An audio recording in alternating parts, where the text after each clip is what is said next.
Então, existem algumas coisas, tá, que ajudam a gente a decidir no que confiar mais. E da mesma forma, existem algumas coisas que poderiam fazer com que o classificador confie mais num exemplo ou no outro. Tá? Então, a gente fez um estudo em relação a documentos. Tá? E o que a gente analisou? Basicamente, 3 fatores. Tá? Conteúdo do documento, quem criou o documento e quem cita o documento. Tá? Conteúdo são termos, todas as palavras que aparecem no documento. E autoria e citação, na verdade, a gente tem redes complexas que mostram os relacionamentos entre autores e documentos. E a gente extrai características dessas redes e usa essas características para tentar ver o quão confiável um documento é. Tá? Então, só para vocês verem o que a gente fez aqui, qual que era a ideia? Isso aqui é meu algoritmo normal. Na verdade, eu quero aproximar aqueles exemplos em que eu acredito mais daquele novo. Então, ali, ó, o triângulo, tá vendo que esse losango aqui, ele está um pouco mais perto agora. Por que ele está um pouco mais perto? Porque eu confio mais nele. Tá? Então, a ideia é eu mexer com os exemplos no espaço, tá? Para aqueles que são mais confiáveis terem uma influência maior no modelo. Do mesmo jeito, aqui a gente usa um indivíduo que é uma árvore. Tá? E essa árvore aqui, o que ela combina? Ela combina essas características que foram extraídas de redes complexas e outras características que associam termos de documentos a classes de documentos. Aqui tem umas coisas interessantes, tá? Porque depois que eu criei essa função, o que eu faço com essa função? Eu incorporo ela num algoritmo de classificação. E aí eu uso o algoritmo e comparo o algoritmo sem função e com função. Tá? Então, só para vocês terem uma ideia do que acontece aqui, ficou ótimo esse slide. Aquele monte de pontinho vermelho que vocês veem ali, são classes e uma base. Tá? A distribuição dos exemplos na classe. Então, eu tenho 9 classes, algumas têm muito poucos exemplos e outras têm muitos exemplos. Tá? E essa tabelinha que está aqui embaixo, o que ela faz? Ela usa só termos, só autoria, só citação e combinação dessas coisas para estimar a credibilidade de um documento, quanto que ele deve contribuir para o modelo, gera um modelo e compara com o modelo real. Tá? Na verdade, eu não quero que vocês prestem atenção nos dados aqui, a única coisa que eu chamo atenção, tem muita coisa verdinha aqui, né? Tudo é verdinha que é estaticamente significativo em relação ao algoritmo sem nada. Então, eu tenho aqui um 73,6 de acerto, tá? E eu consigo ir para um 77 aqui, se eu usar essa ideia de mudar a contribuição dos dados para o modelo. Tá? Então, é só para vocês verem o tanto de coisa diferente que eu consigo fazer aqui. E esse gráfico eu coloquei propositalmente, porque ontem eu falei um pouco para vocês sobre como que eu analiso os resultados, né, de um algoritmo evolucionário. Tá? Como é que eu sei o que está acontecendo? Como é que eu sei se ele está evoluindo, se ele não está evoluindo? Como é que eu olho para isso? Esse gráfico aqui, ele tem 3 informações diferentes. O X dele é número de gerações, que varia de 0 a 100. E o Y é a fitness, variando de 0 a 100 também. Tá? Aqui é vamos colocar aqui a taxa de acerto dele. Tá? O que você vê aqui? Aquela linha vermelha, tá? Que ela sobe muito pouco, ela sobe aqui no começo, aí lá no final ela sobe um pouquinho mais, mas pela escala do gráfico você não consegue ver. Ela mostra a fitness do melhor indivíduo da minha população. A linha azul, ela mostra a do pior, e a verde mostra a fitness média. Tá? Então, você vai ver que a fitness média vai subindo, em algumas gerações acontece alguma coisa, ela dá uma caída, tá? Mas, no geral, ela sobe. Enquanto que a do pior também sobe, e a média, a melhor, ela sobe muito mais devagar. Quer dizer, ela se estabiliza por um período e demora para subir de novo. Estabiliza, demora para subir de novo. Tá? Então, é só para vocês terem uma ideia de que tipo de informação que você pode ver com isso. Tá? Por exemplo, se você plota um gráfico desse e vai tudo para baixo, ou é tudo meio aleatório, você não está fazendo nada. Tá? Então, esse é um gráfico meio que padrão. Tá? A minha linha pode ser um pouco mais íngreme, tá? Mas normalmente ele é sempre um gráfico de subida. Claro, quando eu estou maximizando a fitness. Né? Se eu estiver minimizando, aí ele inverte. Esse exemplo, na verdade, ele é um pouco mais complexo que os anteriores, então eu vou dar a ideia geral. Tá? Qual que é a ideia aqui? Como eu mostrei lá, lembra a figurinha lá do começo? Eu podia usar os algoritmos evolucionários em 3 contextos, evoluir dados, modelos e algoritmos. Essa parte aqui, então, é em relação a evoluir algoritmos. Tá? Então, para que é esse algoritmo em específico? Ele é um algoritmo que vai criar outros algoritmos de indução de regras. Algoritmos de indução de regras são esses algoritmos que geram regras de decisão. Tá? Por que eu vou mostrar isso? Essa é uma área bem menos explorada. Tá? É uma área que tem potencial, é uma área que às vezes a gente não pensa muito que tem muita coisa para ser desenvolvida. Tá? Então, a primeira pergunta, eu estou falando, eu vou criar um algoritmo que faz indução de regras. A primeira coisa que eu preciso saber é como é que um algoritmo de indução de regras funciona. Tá? Então, eu tenho 3 tipos principais de algoritmos de indução de regras. O primeiro é o que eu chamo de uma abordagem sequential covering, tá? Ou separar e conquistar. A segunda abordagem é eu criar uma árvore de decisão e extrair regras a partir dessa árvore de decisão. E o terceiro é usar um algoritmo evolucionário. Como a gente viu anteriormente, né, eu tenho essas formas de representações simples e isso é muito utilizado. Tá? Então, aqui eu vou mostrar só o básico de um tipo de algoritmo, que é esse sequential covering. Por que eu vou mostrar? Porque eu vou precisar de alguns conceitos dele para explicar como é que eu posso, a partir dele, usar uma programação genética para gerar algoritmos que seguem esse mesmo tipo de princípio, de funcionamento. Bom, então como é que ele funciona? Ele pega um conjunto de treinamento de dados, tá?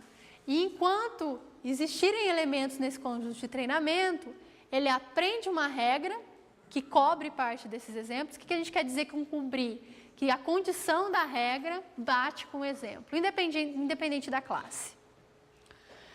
E aí ele remove esses exemplos que são cobertos pela regra do conjunto de treinamento. Tá? Então, é basicamente isso que ele faz. Ele entra num loop, ele vai lá, pega todos os exemplos, cria uma regra.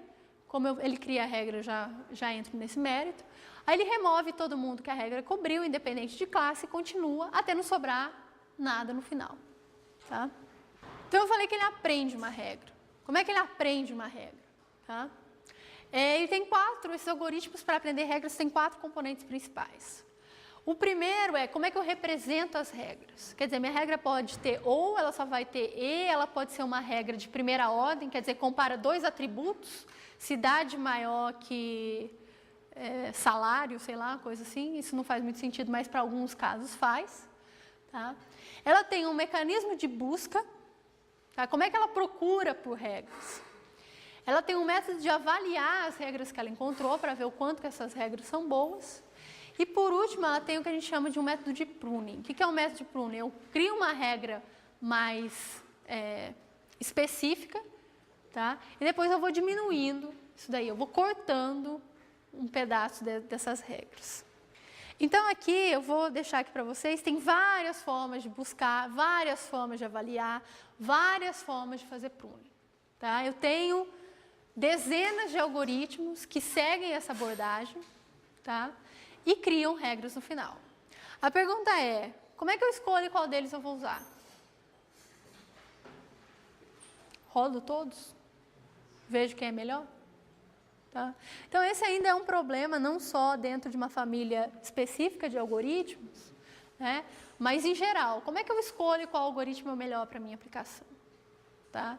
Então, existe toda uma área de pesquisa que é chamada de meta-aprendizado, que trabalha com isso. Mas hoje não tem um esquema, uma metodologia do que eu devo fazer para escolher o algoritmo. Tá? Então, qual que é a ideia aqui? Ao invés de você rodar todos os algoritmos e escolher o melhor, ele vai pegar os seus dados e vai criar um algoritmo que é específico para aquele tipo de dados, levando em considerações tudo que pode ser utilizado.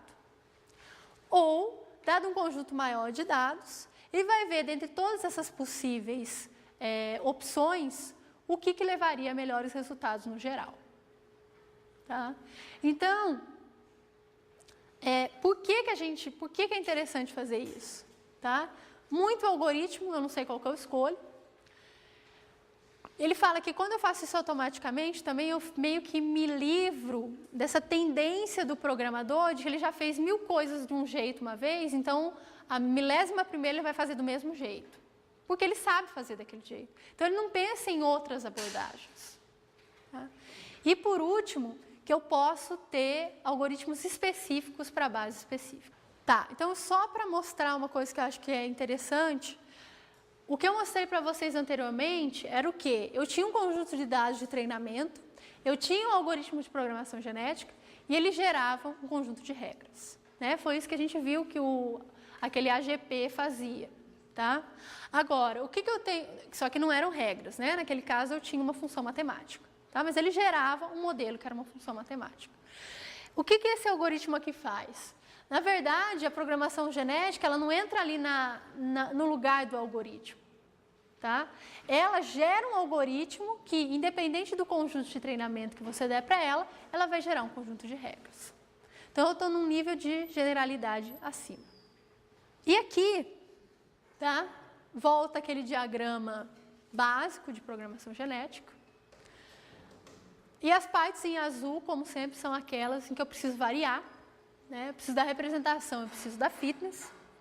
E uma das coisas que eu queria mostrar para vocês com esse exemplo é um tipo um pouquinho diferente de programação genética, que ao invés de gerar os indivíduos aleatoriamente a partir de um conjunto de funções e terminais, ele trabalha com uma gramática. Tá? O que eu quero dizer com isso? Então, normalmente eu tenho um conjunto de terminais e funções, gera a população inicial.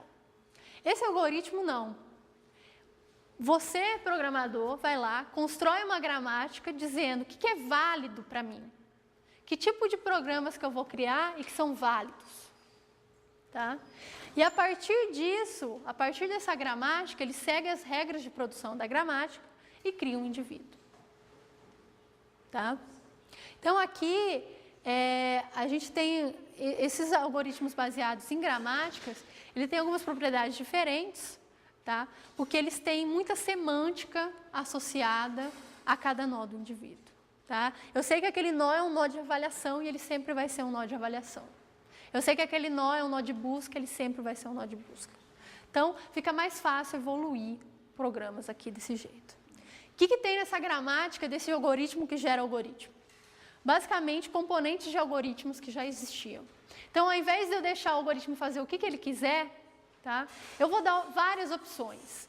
Entre essas opções estão coisas que já existem, coisas que eu inventei da cabeça e coisas que já não funcionaram, mas talvez não tenham funcionado porque eu coloquei no contexto errado. Tá? Então, nesse caso, o que foi feito? Peguei esse algoritmo, vi quais são as principais partes dele e codifiquei cada uma dessas partes dele como sendo um terminal na minha gramática. Tá? Então, eu tenho uma gramática que é uma coisa desse tipo aqui. Tá? É uma gramática normal, uma gramática livre de contexto, do mesmo jeito que a gente usa em compiladores. Tá? E ela tem aqui um conjunto de instruções, eu vou seguindo essas instruções e eu gero uma árvore. Meu indivíduo continua sendo uma árvore, mas ao invés de ser gerado aleatoriamente, ele é gerado seguindo essa gramática. E aqui você tem uma coisa ainda mais bonita, que é a do AGP, tá? Que eu não vou entrar em detalhes, mas esse sistema ele é mais complexo, porque como ele cria um algoritmo, a avaliação dele não é baseada só em uma base de dados, é baseada em N bases de dados. Tá? Então aqui a fitness tem uma complexidade ainda maior. Como eu falei, eu só ia dar uma ideia do que é. Tá? Também é legal saber que existe esse negócio de programação genética baseada em gramática. É uma coisa que está sendo muito usada. E é muito útil quando eu tenho um problema, que eu conheço o problema. E se eu já conheço o problema, ao invés de eu deixar o algoritmo perdido, tentando se achar no espaço de busca, eu falo, vai por aqui. Tá? Tem vantagens e desvantagens, porque às vezes eu posso mandar o algoritmo para um lugar de espaço de busca que não é aonde ele deveria ir. Tá? Então, eu restringo o espaço de busca, isso tem vantagens e desvantagens. E uma das coisas mais interessantes aqui, talvez seja esse negócio de eu ter algoritmos personalizados. Eu tenho uma base de dados, ao invés de eu ir lá e rodar 1000 algoritmos, eu vou lá, dou a base para o algoritmo genético, para a programação genética, e ela que vai me falar qual seria o melhor algoritmo a ser construído para a base. Tá? Dependendo do contexto de aplicação que eu estou aqui, isso vale muito a pena, porque gerar o algoritmo pode demorar, mas eu gero uma vez só. Depois, qualquer base que você me der, ele gera os modelos. E quais são as conclusões aqui, então, no final de tudo isso? Tá? Os algoritmos evolucionários, eles são uma alternativa interessante para resolver problemas de mineração e aprendizado. Tá? Eles podem ser usados em diversos níveis, tá? Tanto dados, modelos, algoritmos, e eles funcionam bem em todos eles. Tem muitas similaridades entre os diversos algoritmos que eu crio, principalmente em relação a fitness. Tá? Existem várias representações, mas existe sempre espaço de eu criar novas representações, especialmente para problemas com características um pouco distintas. E como vocês viram, uma das coisas mais interessantes aqui, então, é eu pensar simples. Não adianta eu querer complicar a modelagem do meu problema. Quanto mais simples eu consigo modelar, mais fácil de eu resolver o problema, né? Mais fácil de eu trabalhar no meu espaço de busca definido. Tá? Então, isso é uma coisa extremamente importante.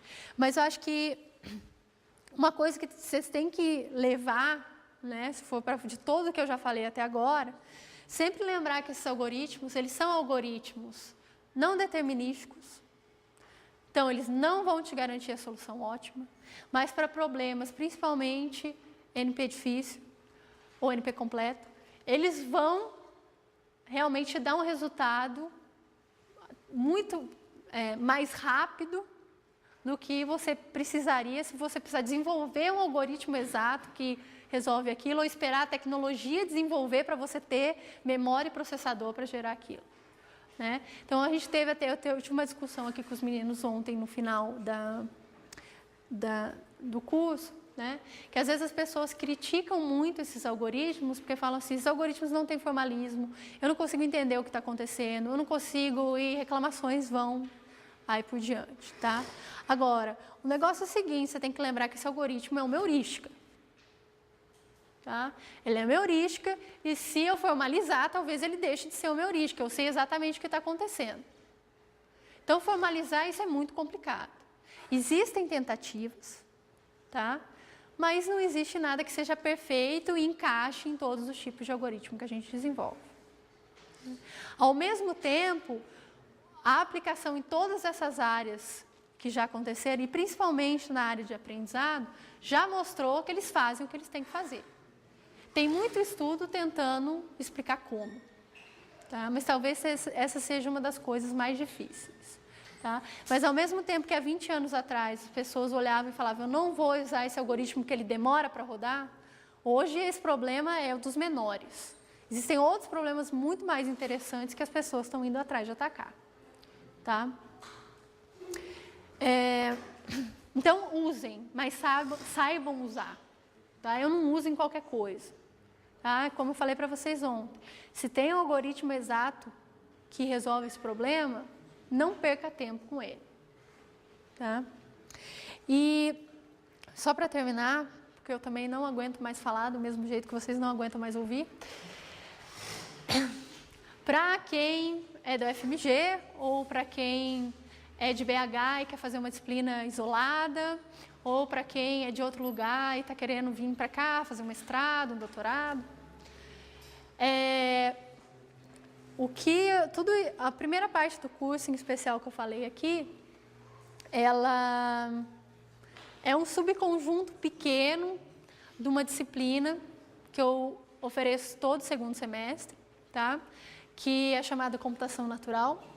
Se vocês lembrarem, lá no começo, ontem, eu dividi os algoritmos bem inspirados, eu mostrei que tem uma área maior que engloba esses algoritmos, que são os algoritmos de computação, que é a área de computação natural.